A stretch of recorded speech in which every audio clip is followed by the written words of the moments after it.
नमस्कार दोस्तों, मैं ज्योति आपके अपने परिवार सेल्फ स्टडी एकेडमी पर आपका हार्दिक स्वागत करती हूँ। और हम तैयारी कर रहे हैं TGT, PGT, LT grade, DSSB exam की, और उसमें हम पढ़ रहे हैं होम साइंस। तो जो आज का हमारा टॉपिक है वो बहुत ही इम्पोर्टेंट टॉपिक है, खाद्य संरक्षण एवं मिलावट। तो चलिए उसके बारे में जान लेते हैं। जो भी पढ़ेंगे NCERT पढ़ेंगे, उससे अलग कुछ भी नहीं पढ़ेंगे।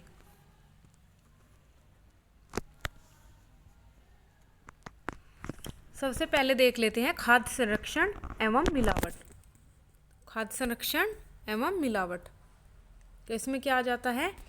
खाद्य परिरक्षण खाद्य को उपचारित करने और संभालने की एक ऐसी प्रक्रिया होती है, उसके खराब होने, गुणवत्ता, खाद्यता तथा पौष्टिकता में कमी की उस प्रक्रिया को रोकता है या बहुत कम कर देता है, जो सूक्ष्म जीवाणुओं द्वारा होती है। किसके द्वारा होती है? सूक्ष्म जीवाणुओं द्वारा होती है या तेज कर दी जाती है।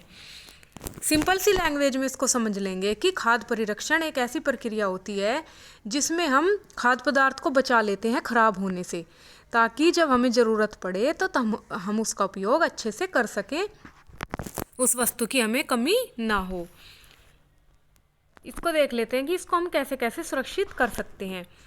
तो इसमें जो सबसे पहले आ जाता है वो आ जाता है क्या? फ्रीजिंग और डीप फ्रीजिंग। अब इसमें देख लेंगे इसमें क्या है।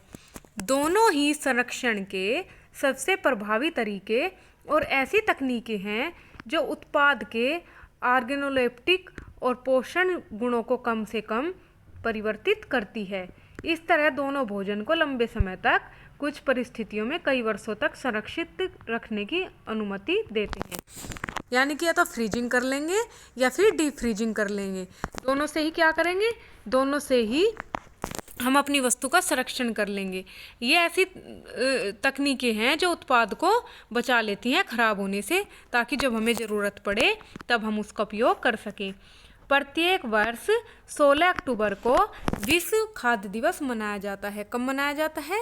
16 अक्टूबर को विश्व खाद्य दिवस मनाया जाता है। आपकी परीक्षा में आ जाता है ये क्वेश्चन कि खाद्य दिवस कब मनाया जाता है, तो आप बताएंगे कि वर्ल्ड फूड डे हमारा 16 अक्टूबर को मनाया जाता है। इसका प्रमुख उद्देश्य दुनिया में भूखमरी को समाप्त करना है। क्या करना है? दुनिया में भूखमरी को समाप्त करना है। अब हम जान लेंगे कि खाद्य संरक्षण की तकनीक क्या है, कि हम इसको कैसे बचा सकते हैं। खाद्य संरक्षण की विभिन्न तकनीकें हैं, जैसे कि रसायनों का उपयोग कर सकते हैं, नमक का उपयोग कर सकते हैं, सिरके का उपयोग कर सकते हैं, चीनी भी एक अच्छा परिरक्षक माना गया है, तेल का भी उपयोग कर सकते हैं। इन सब का उपयोग करके हम खाद्य संरक्षण को कर सकते हैं। यह एक गंधहीन क्रिस्टलीय पाउडर है, जो अब देख लेंगे कि हम रसायन में क्या आ जाता है। यह एक गंधहीन क्रिस्टलीय पाउडर है जो बेंजोइक अम्ल और सोडियम हाइड्रोक्साइड के संयोजन से बनाया जाता है। यह अम्ल अपने आप में एक अच्छा परिरक्षक होता है और इसे सोडियम हाइड्रोक्साइड के साथ मिलाकर उत्पादों के धुलने में मदद होती है। अधिकांश लोगों को व्यावसायिक रूप से तैयार एंटीऑक्सीडेंट फार्मूलेशन जैसे फ्रेश फूड प्रिजर्वर का उपयोग करना अधिक सुविधाजनक लगता है, जिसमें सक्रिय तत्व के रूप में साइट्रिक व एस्कॉर्बिक एसिड मिश्रण होता है, जिसे क्या कहते हैं? जिसे विटामिन सी भी कहा जाता है। आपने देखा होगा कि विटामिन सी बहुत सारी वस्तुओं को खराब होने से बचाता है। इसका जो प्रयोग किया जाता है मोस्टली वो फलों को काला होने से बचाने के लिए किया जाता है। एंटीऑक्सीडेंट के रूप में इसका यूज हम करते हैं। फिर नेक्स्ट आ जाता है खाद्य संरक्षण विधियों में से एक सबसे पुरानी विधि क्या है। अगर क्वेश्चन आ जाता है कि सबसे पुरानी विधि क्या है, तो आप क्या बताओगे? खाद्य पदार्थ को सुखाकर संरक्षित करना। क्योंकि पुराने समय में क्या होता था कि हम वस्तुओं को सुरक्षित रखने के लिए हमारे पास रसायन केमिकल तो होते नहीं थे, तो फिर हम क्या करते थे? वस्तुओं को सुखा लेते थे। अब सुखाते किस हद तक थे?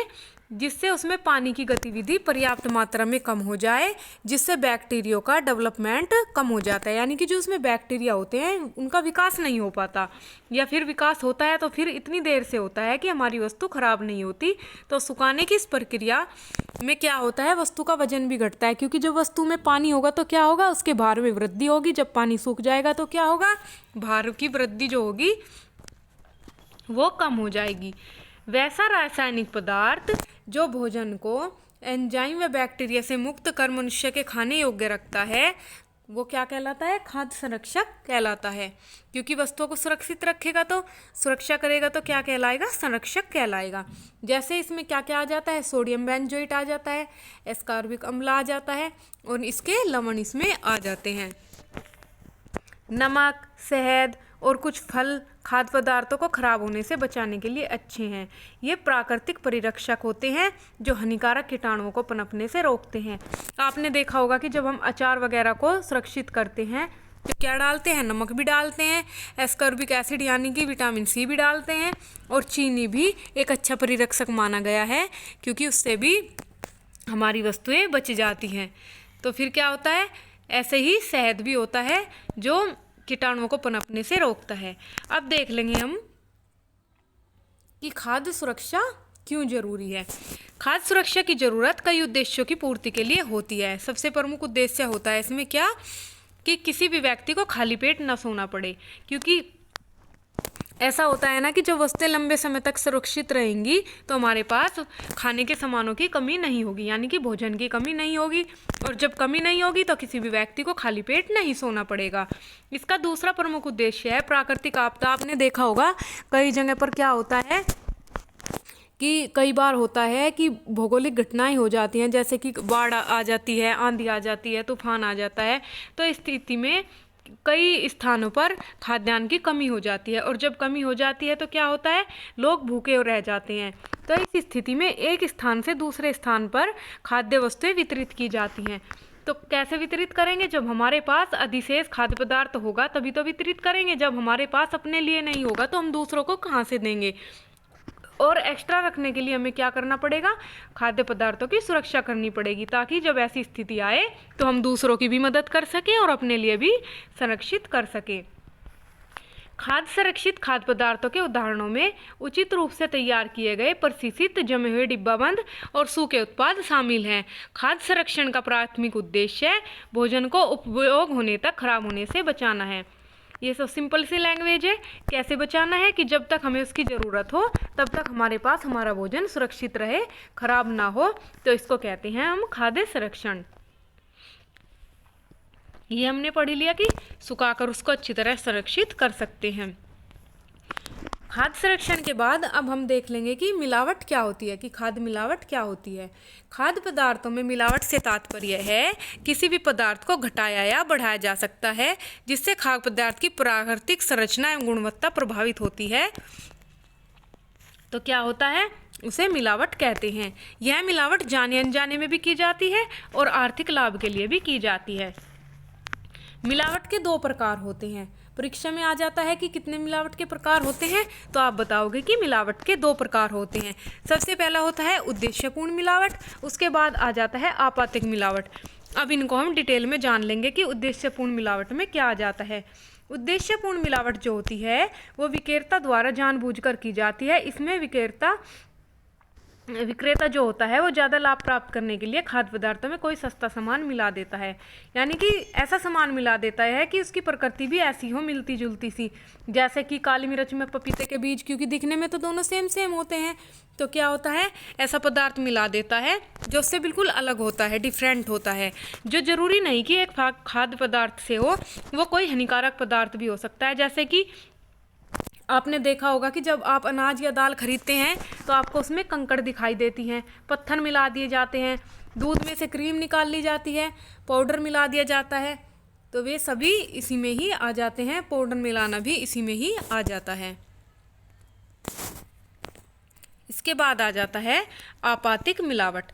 अब हमने उद्देश्यपूर्ण पढ़ लिया, अब आपातिक मिलावट के बारे में जान लेंगे कि आपातिक मिलावट क्या है। तो आपातिक मिलावट क्या है? ये मिलावट कैसे की जाती है? ये जानबूझकर नहीं की जाती।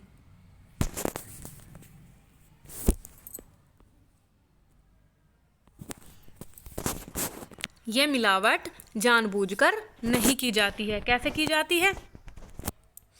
ये मिलावट अज्ञानतावश हो जाती है, जैसे किसी लापरवाही से हो जाती है, यानी कि कहीं पे दुर्घटना हो गई या फिर वस्तुओं के उचित भंडारण के अभाव में हो जाती है। ऐसी मिलावट खाद्य पदार्थों के संग्रहण, प्रसंस्करण, स्थानांतरण, पैकिंग करते समय हो जाती है। विक्रेता को इसमें कोई विशेष लाभ नहीं होता, लेकिन उपभोक्ता को परेशानी उठानी पड़ती है और कभी कभी धन के साथ स्वास्थ्य हानि भी उठानी पड़ती है। कई बार आपने देखा होगा कि ऐसी लेबलिंग कर देते हैं या ऐसी पैकिंग हो जाती है सामान की, जिससे कि जो उसका प्रयोग करने वाला होता है, जो कस्टमर होता है, ऐसे दिक्कत हो जाती है।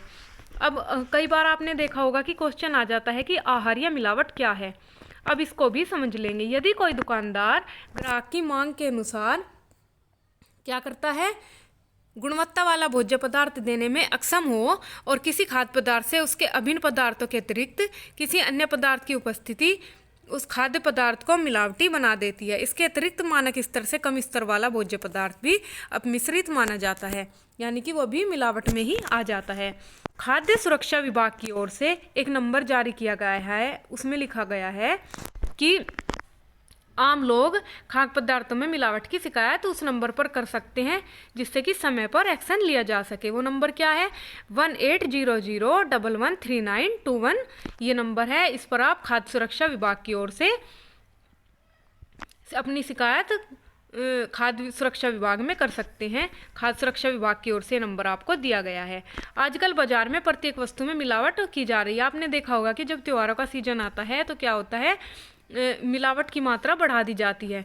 जैसे कि दूध में पानी मिला देंगे, घी में डालडा मिला देते हैं, चर्बी मिला देते हैं, धनिये में घोड़े की लीद मिला देते हैं, चाय की पत्ती में चमड़े की कतरन मिल जाती है और काली मिर्च में पपीते के बीज मिला दिए जाते हैं।